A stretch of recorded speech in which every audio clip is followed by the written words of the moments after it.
नाम क्या है तुम्हारा? अरसलान आलम। अब्बू का नाम? मसरूर आलम। प्याज को इंग्लिश में क्या बोलते हैं? ऑनियन। टमाटर को क्या बोलते हैं? टमाटो।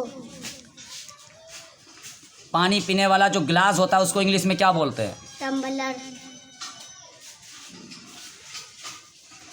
कद्दू को क्या बोलते हैं? पंपकिन। आलू को क्या बोलते हैं? पटेटो। नारियल को क्या बोलते हैं? कोकोनट। नोज कहाँ है तुम्हारा? आइस कहाँ है? हेयर कहाँ है? चिक कहाँ है?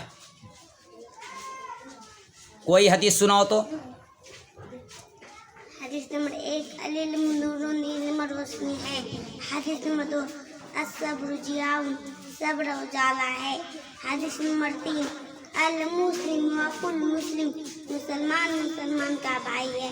हदीस नंबर 4 अद्दीन नसिया दीन खैर खाई का नाम है। खाना खाने की दुआ सुनाओ। खाना खाने की दुआ बिस्मिल्लाह वाला बरकतुल्लाह।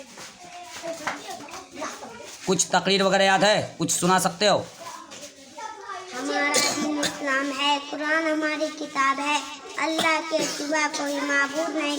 हजरत मोहम्मद सल्लल्लाहु अलैहि वसल्लम अल्लाह के रसूल हैं। उन पर अल्लाह की रहमत हो। सबको मरना है, मरकर फिर जीना है, तब अपने कामों का हिसाब देना है। अल्लाह ही हाकिम है, वही हमारा ईमान है। हाँ, कहाँ पढ़ते हो? मदरसा खतीजतुल कुबरा लिल बनात कदवा।